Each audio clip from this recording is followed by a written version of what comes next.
ஒரு சின்ன கிராமத்தில அனைவராலும் நேசிக்கப்படும் ஒரு பெரிய நிழல் தரும் மாமரம்டா இருந்தது. குழந்தைகள் அதன் அடியில் விளையாடுவாங்க, பறவைகள் மேலே பாடுவாங்க. கிராமத்துக்கு அது ஒரு ஆசீர்வாதம் போல இருந்தது. ஆனா ஒரு நாள் கண்ணன் என்ற சிறுவன் கோபப்பட்டான். இந்த பறவைகள் பார்த்தா சத்தம் அதிகமா இருக்கு, இந்த மரமே வேண்டாம் என்று பேசினான். ஸ்டிக் எடுத்து பறவைகளை விரட்டத்தான் பார்த்தான். கிராமத்தவர் சொல்லினாங்க, இந்த மரம் நமக்கு நிழலும் காற்றும் கனியும் தருது, இத காயப்படுத்தாதே. ஆனா கண்ணன் கேக்கல. அடுத்த நாள் கிராமத்தையே வெப்பக்காற்று தாக்கிச்சு.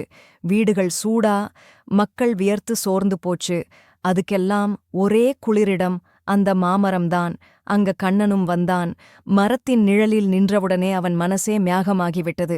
அவனு மெதுவா சொல்லினான், மன்னிச்சிரு மரமே, நீதான் நம்ம ரட்ச. அடுத்த நாள் முதல் நாள்தோறும் தண்ணீர் ஊற்றி மரத்தை காப்பாத்த ஆரம்பிச்சான். கிராமமும் சிரிச்சது, மரமும் குளிர்ந்த நிழல் தந்தது. கண்ணனும் நன்றிக்குப் பொருள் கத்துக்கிட்டான். கதை சொல்லும் நெறி: நம்மை பாதுகாக்கும் விஷயங்களை ஒருபோதும் காயப்படுத்தக்கூடாது.